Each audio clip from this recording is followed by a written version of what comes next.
Assalamualaikum warahmatullahi wabarakatuh. Saya Dilan Graini. Saya ingin bedah buku, yaitu judulnya Kiat Mendidik Anak Resep Nabi. Penulisnya sendiri itu dosen saya, yaitu Pak Uuf Gufron, dan dicetak pada bulan Januari tahun 2020. Dalam buku ini ada 8 bab, yaitu yang bab pertama tuh usia anak dalam kandungan, bab yang kedua menjelang dan pasca kelahiran anak, bab yang ketiga anak usia 2-6 tahun, bab yang keempat yaitu anak usia 7-9 tahun, bab kelimanya anak usia 10-13 tahun, bab keenam anak usia 14-18 tahun, dan bab ketujuhnya anak usia pranikah. Untuk bab terakhir yaitu bab 8 ada partisipasi dalam mendidik anak, menantu, dan cucu. Di kata pengantarnya juga sudah dituliskan, yaitu Islam sudah mulai mengajarkan pentingnya menanamkan nilai pendidikan sebelum pasangan suami istri itu menikah. Dan juga ada sebuah hadis dari Rasulullah SAW, hendaknya kamu bersikap lemah lembut, kasih sayang, dan hindarilah sikap keras dan keji. Jadi menanamkan nilai kasih sayang dan kelembutan di tengah proses mendidik anak adalah hal yang terpenting. Ketika anak sudah merasa nyaman dengan orang tua, maka orang tua bisa dengan mudah memberikan pelajaran agama kepada anaknya. Jadi dalam mendidik anak juga kita nggak boleh keras-keras ke anak, karena semakin kita keras ke anak dan semakin anak itu juga akan merasa jauh ke kita. Jadi kita harus lemah lembut juga dalam mendidik anak.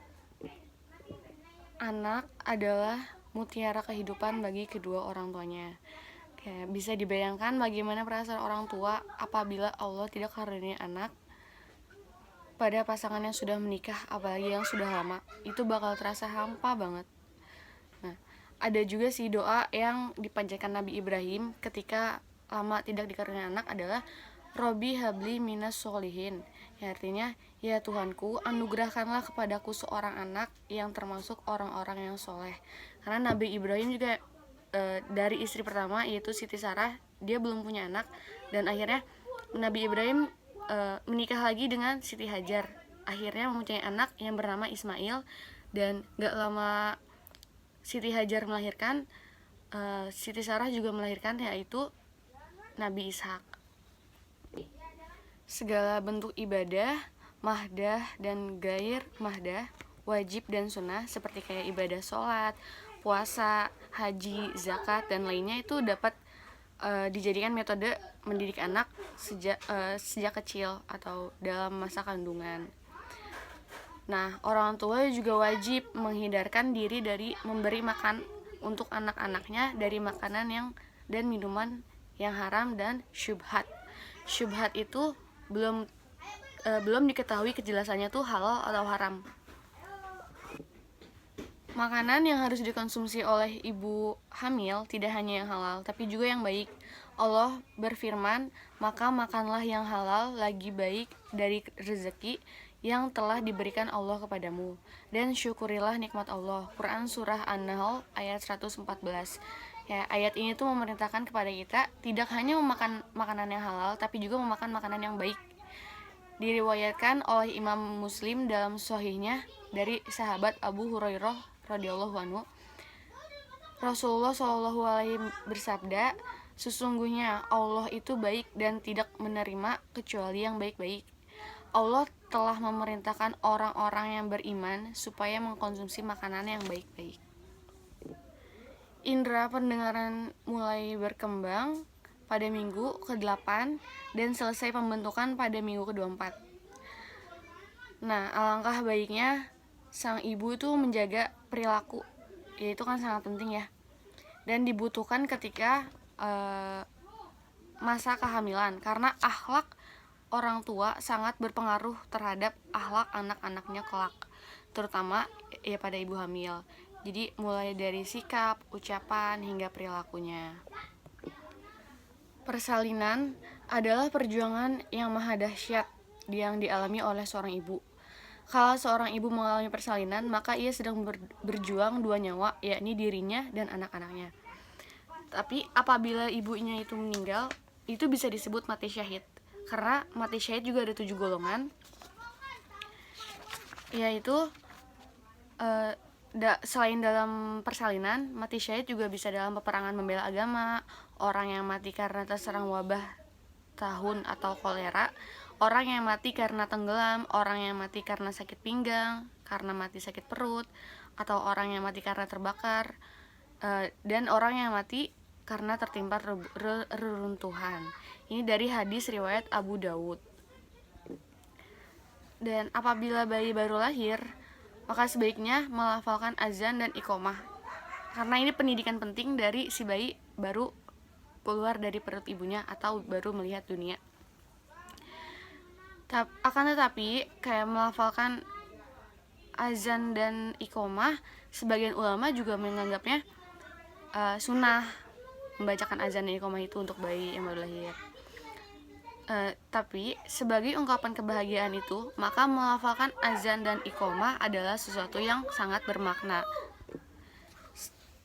Nah, memberi nama yang baik juga suatu kewajiban dari orang tuanya. Nama merupakan doa dan harapan dari orang tuanya. Setelah anak sudah diberi nama, selanjutnya yaitu diakekahkan.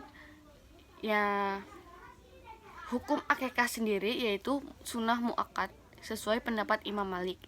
Nah, untuk mengakekahkan anak laki-laki yaitu dengan 2 kambing, dan untuk anak perempuan yaitu 1 kambing. Nah, setelah itu mencukur rambut bayi pada hari ke-7 kelahiran bayi. Disunahkan untuk memotong rambut si bayi. Hal ini sebagaimana yang dicontohkan oleh Rasulullah SAW ketika cucunya Hasan dan Husain itu lahir. Jadi dicukur juga rambutnya. Untuk di bab 3 yaitu ada anak usia 2-6 tahun. Nah, sebaiknya juga anak itu disusukan sampai usia 30 bulan atau kurang lebihnya 2 tahun. Dalam ilmu psikologi juga dijelaskan bahwa anak usia kurang dari 3 tahun adalah masa pembentukan kepribadian yang amat menentukan. Akan tetapi, jika anak mengalami gangguan, maka dapat berpotensi menyebabkan anak menjadi bermasalah di masa mendatang. Memastikan memberi ASI pada anak hingga 2 tahun, Allah berfirman dalam Quran surah Al-Luqman ayat 14, dan kami perintahkan kepada manusia agar berbuat baik kepada orang tuamu. Ibunya telah mengandungnya dalam keadaan lemah yang bertambah-tambah dan menyapinya dalam usia 2 tahun. Bersyukurlah kepadaku dan kepada orang tuamu. Hanya kepada aku kembalimu. Islam memberi hak penuh kepada kedua orang tua untuk merawat dan mengasuh anak. Ketelitian dalam pendidikan kepribadian anak dalam Islam sangat dijaga sedemikian rupa. Bahkan Rasulullah SAW melarang keras seseorang berbohong kepada anak. Diriwayatkan bahwa seorang ibu pernah berkata kepada anak-anaknya di hadapan Rasulullah SAW. Si ibunya bilang, "Mari sini nak, akan kuberi sesuatu." Kemudian Rasulullah SAW berkomentar, "Apakah engkau akan memberinya sesuatu? Jika tidak, niscaya engkau akan dicatat sebagai pendusta." Jadi kita juga nggak boleh berbohong sama anak, even dia harus menyikir, ya kita harus bilang aja kayak nggak boleh di situ, nggak boleh di sini. Jadi jangan berbohong juga kepada anak.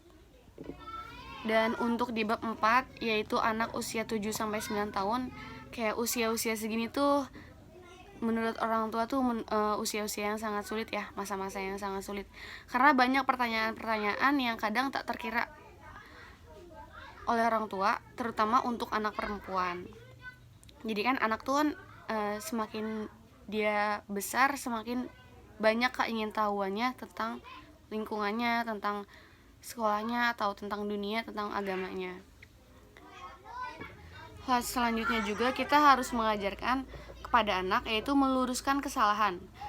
Rasulullah SAW bersabda, "Perintahkan anak-anak kalian untuk menunaikan sholat ketika mereka berusia 7 tahun dan pukullah mereka jika meninggalkannya ketika mereka telah berusia 10 tahun." Nah, kita juga harus mengajarkan kepada anak kalau sholat wajib tuh ditinggal tuh ya mendapatkan dosa. Jadi kita tuh harus melakukan sholat wajib, dan kita juga harus meluruskan juga kesalahannya kepada anak jika anak itu salah. Nah, untuk masalah pukulnya itu bertujuan untuk mendisiplinkan anak agar dia tuh mau melakukan kewajibannya sebagai muslim, yaitu sholat 5 waktu. Selanjutnya adalah menanamkan nilai-nilai kehidupan Rasulullah. Jadi seorang anak kan menjalankan seluruh kehidupannya tuh di dalam lingkungan keluarga. Maka keluarga sangat bertanggung jawab dalam mengajari anak tentang bagaimana macam perilaku Islami. Keluarga juga bertanggung jawab untuk membekali anak dengan nilai-nilai pendidikan sosial yang baik. Seorang anak juga hendaknya juga diajari bahwa malu adalah bagian dari iman yang dapat mendekatkannya pada kebaikan dan menjauhkannya dari keburukan. Dan Rasulullah Shallallahu Alaihi Wasallam juga bersabda, barang siapa tidak memiliki rasa malu, maka ia tidak memiliki keimanan. Hadis riwayat Bukhari Muslim. Jadi kita juga sebagai orang tua memberitahu kepada anaknya rasa malu terhadap kaum laki-laki, lawan jenis lebih tepatnya, kepada lawan jenisnya, agar dia bisa menjaga perilakunya dia sendiri. Dan di selanjutnya yaitu bab 5, anak usia 10-13 tahun. Kita harus mengajarkan disiplin ibadah kepada anak. Perintahkanlah anak-anakmu sholat pada umur 7 tahun dan pukullah atas hal tersebut jika telah berumur 10 tahun, serta pisahkanlah mereka dari tempat tidurnya. Bila mereka lawan jenis, perempuan dan laki-laki, itu harus dipisah tempat tidurnya, karena usia-usia segini tuh si laki-laki sudah ada yang balik atau mimpi basah, dan si perempuan juga sudah ada yang haid. Jadi harus dipisahkan untuk tidurnya, dan pisahkan juga dari orang tua. Selanjutnya, mengajarkan keterampilan fisik seperti berenang, berkuda, dan memanah. Rasulullah SAW bersabda, ajarilah anak-anak kalian berkuda, berenang, dan memanah. Hadis riwayat Bukhari dan Muslim. Dalam hadis lain, Nabi bersabda, lemparkanlah panah dan tunggangilah kuda. Riwayat Muslim. Jadi tujuan mengajarkan keterampilan fisik kepada anak itu untuk si anaknya ini belajar fokus atau konsentrasi. Karena usia 10-13 tahun itu merupakan usia di mana anak kurang fokus, bahkan tidak fokus pada tanggung jawabnya sendiri. Mengajarkan berenang, memanah, dan berkuda adalah cara agar melatih anak untuk bisa disiplin dan fokus pada apa yang sedang ditekuninya. Selanjutnya yaitu mengajarkan untuk menundukkan pandangan dan menjaga aurat.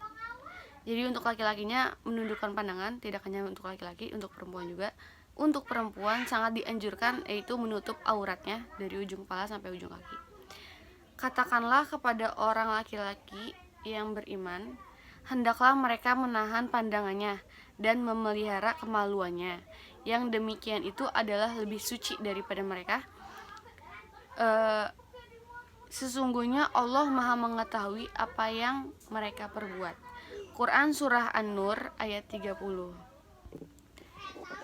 Untuk selanjutnya yang di bab 6 yaitu anak usia 14-18 tahun. Ini usia-usia SMP sampai lulus SMK ya, SMA. Memberikan nasihat yang lemah lembut. Orang tua yang cerdas akan mendidik anak dan membimbing anaknya dengan lemah lembut dan penuh kasih sayang. Dengan cara ini pula, anak akan merasakan sentuhan batin yang membahagiakan dirinya. Jadi kita juga gak boleh keras-keras juga kepada anak, karena seperti yang tadi sudah saya bilang, semakin kerasnya orang tua kepada anak, semakin anak itu juga akan menjauh kepada orang tuanya sendiri. Selanjutnya, menciptakan komunikasi dialogis dengan anak. Salah satunya caranya dengan sering dialog dan berdiskusi tentang banyak hal, terutama berkaitan dengan masalah yang dihadapi anak remajanya. Semakin orang tua bisa berdialog dengan baik dengan anaknya, maka dengan sendirinya pula anak akan curhat kepada orang tuanya, kayak apa yang dia lagi rasain saat ini. Dan orang tua juga harus memberikan nasihat yang menuntun ya, bukan yang menuntut. Jadi si anak juga jangan dipaksakan, terlalu paksa banget. Kita juga harus pelan-pelan dalam mendidik anak, gak bisa dengan instan. Dan yang terakhir yaitu memberikan pujian yang tulus. Kata-kata tulus itu sangat berarti untuk anak. Untuk di bab 7 yaitu anak usia pranikah, mengajarkan anak untuk tidak ikhtilat dengan lawan jenis. Ikhtilat tuh jangan sampai bercampur dengan lawan jenisnya. Sesungguhnya campur baurnya anak laki-laki dan perempuan adalah jalan bagi setan untuk membujuk mereka dalam perbuatan keji. Maka sesungguhnya benar apa yang disabdakan oleh Rasulullah SAW, tidak ada seorang pun yang berdua-duaan dengan wanita kecuali yang ketiganya adalah setan. Si orang tua juga harus mengasih tahu anaknya untuk tidak berdekatan dengan lawan jenis, karena itu bisa menyebabkan zina atau bisa mengundang orang ketiga yaitu setan. Selanjutnya adalah mengajarkan anak tentang kewajiban mandi dan sunnahnya. Orang tua harus mengasih tahu tata caranya mandi wajib, mandi haid, atau mandi nifas yang pasca melahirkan. Orang tua juga harus mengajarkan pendidikan seks bagi anak yang hendak menikah. Awal dari pendidikan seks bagi anak adalah dengan menjelaskan surat An-Nur, karena di dalamnya terdapat pembinaan moral dan pendidikan seks yang wajib disampaikan oleh orang tua. Nah, jika sudah waktunya tiba, izinkanlah anaknya itu menikah. Rasulullah SAW bersabda, "Wahai para pemuda, barang siapa di antara kalian mempunyai kemampuan untuk menikah, maka menikahlah. Karena hal itu lebih menundukkan pandangan dan memelihara kehormatan. Namun, barang siapa yang tidak mampu, maka ia harus berpuasa, karena puasa itu adalah penekan nafsu syahwat." Jadi menahan rasa nafsu. Nah, orang tua juga harus mengajarkan hak dan kewajiban sebagai seorang suami dan istri. Karena orang tua lah yang, baik bapak maupun ibu, adalah orang yang paling tepat menjadi tutor pranikah bagi anak-anaknya. Jadi si orang tua juga harus ngasih tahu kewajiban suami itu apa aja dan kewajiban istri itu apa aja. Oke, kita akan membahas bab yang terakhir, yaitu partisipasi dalam mendidik anak, menantu, dan cucu. Islam memberi batasan yang jelas bahwa ketika anak sudah menikah, maka tanggung jawab orang tua sudah selesai. Jadi orang tua juga nggak boleh mencampur kehidupan anaknya yang sudah menikah, karena udah tidak ada hubungannya lagi, kecuali laki-laki, karena laki-laki masih ada hubungannya dengan orang tua perempuan. Tapi jika perempuan, itu sudah harus mematuhi suaminya sendiri. Rasulullah adalah orang tua yang sangat hebat. Begitu besar kewajiban berbakti pada suami sampai Rasul pernah bersabda, "Bila boleh sesama manusia mengabdi atau menyembah, maka aku akan menyuruh seorang istri mengabdi pada suaminya." Karena surganya istri ada di suami. Dan juga Rasulullah adalah mertua yang hebat. Relasi mertua dengan menantu kadang menjadi penting dibicarakan, karena tidak sedikit orang tua yang mengalami masalah rumah tangga karena hubungan yang tidak harmonis antara mertua dan menantu. Jadi orang tua nggak boleh mencampuri urusan anaknya yang sudah menikah. Karena pernah ketika Fatimah dan Ali berantem sampai Ali tidur di masjid, itu Rasulullah tidak memarahi Ali, tapi dia memanggil Ali dengan menyebutkan yaitu Abu Turab. Abu Turab itu panggilan kesukaannya Ali. Jadi dia nggak memarahin Ali, dia nggak ikut mencampuri urusannya anaknya sendiri dan menantunya sendiri. Rasulullah adalah kakek yang hebat. Jadi semisal ada cucu yang ingin melakukan sesuatu tapi tidak dibolehkan oleh orang tuanya, dan dia lari ke nenek atau kakeknya, atau dia mengadu bahasanya, terus diperbolehkan sama kakek atau neneknya, sebenarnya ini tuh tidak dianjurkan juga, karena Rasulullah mengajarkan bagi para kakek nenek agar menjadi kakek nenek yang mampu melarang cucunya, bahkan memaksanya untuk menghentikan perbuatannya yang salah. Tidak luluh oleh sekedar tangisan cucu, tidak runtuh oleh rengekannya. Kalau memang sebuah kesalahan, ya maka harus dihentikan. Sekian bedah buku dari saya di Langgra ini. Jadi banyak banget yang bisa kita ambil dari resepnya Nabi SAW. Cara-caranya dari mulai anak masih di dalam kandungan sampai anak sudah mempunyai cucu. Jadi kita juga harus mengajarkan anak-anak kita sesuai dengan resep Nabi. Oke, makasih teman-teman. Wassalamualaikum warahmatullahi wabarakatuh. Terima kasih yang sudah menonton. Nah, setelah kita bahas buku yang ditulis oleh Pak Uup Gufron, sekarang saya ingin mengasih tahu biografi tentang Pak Uup Gufron. Pak Uup lahir di Serang, Banten, tanggal 11 November 1981. Ibunya yang bernama Hajah Munibah dan bapaknya yang bernama Kiai Haji Babai Hamtari. Nah, beliau menikah dengan Tatu Siti Rohbiah dan dikaruniai anak bernama Ahmad Aferusia Alefa. Beliau mengenyam pendidikan dasar di pesantren Ashabul Maimanah Sampang Tirtayasa, Serang, Banten. Kemudian menamatkan pendidikan SMP dan SMA di Pondok Pesantren Tambak Beras, Jombang, Jawa Timur. Lalu beliau melanjutkan pendidikan nonformal di bawah bimbingan Kiai Haji Baidowi Gadang Sewu dan Mr. Kalen di Pare, Kediri. Lalu beliau melanjutkan studi S1 di UIN Syarif Hidayatullah, Jakarta, dan menyelesaikan S2 di Universitas Paramadina, Jakarta tahun 2005 hingga 2015 aktif bergelut di dunia media massa. Di antaranya majalah Duta, Litbang Harian Kompas, Harian Jakarta, majalah Anggun, dan majalah Hidayah. Setelah beliau tidak aktif menjadi jurnalis, beliau kini aktif mengajar di Unindra Jakarta sebagai dosen tetap untuk mata kuliah agama Islam. Di samping mengisi ceramah dalam kajian keagamaan atau majelis taklim maupun forum ilmiah atau seminar di forum institusi pemerintah maupun swasta. Nah, sejumlah tulisan ilmiah dan hasil riset diterbitkan di jurnal-jurnal ilmiah. Kini beliau aktif mengembangkan lembaga pendidikan Islam berbasis pesantren di Serang. Terima kasih teman-teman.